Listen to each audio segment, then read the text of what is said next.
je viens comme un voleur.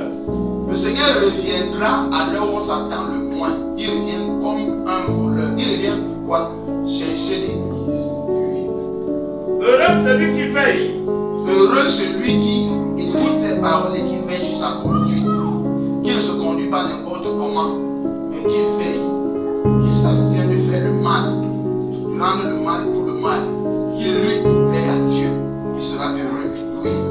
Et qui garde ses vêtements, afin qu'il ne marche pas nu. Vous ne parlez hier, le vêtement, ce sont les œuvres que tu fais, les œuvres justes. C'est ça le vêtement du chrétien. Heureux celui qui garde ça. Parce que celui qui est nu, la nudité c'est le péché, c'est une vie de péché, une vie de désordre. Amen. Moi je n'écoutez pas ces pasteurs qui disent que on peut coucher avec les femmes, même si on n'est pas marié, ce n'est pas un péché, c'est des menteurs. N'écoutez pas les pasteurs qui vous disent que non, on peut s'enivrer, tu peux être alcoolique. Ça ne dérange pas. Dieu regarde ton cœur, c'est fou. N'écoutez pas les pasteurs qui s'auto-proclament Dieu. Que si vous ne les adorez pas, vous n'êtes pas sauvés, c'est faux.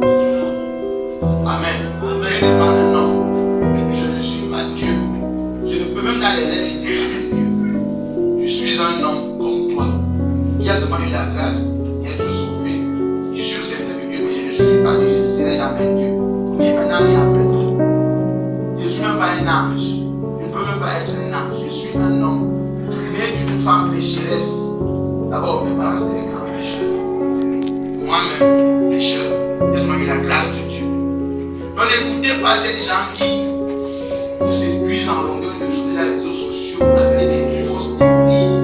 Non, un enfant de Dieu, quand tu es sauvé, même si tu fais quoi. Même dans cette société où nous sommes, qui est corrompue, il y a des prisons pour ceux qui vivent mal, c'est pas vrai. Donc vous pensez que c'est mieux.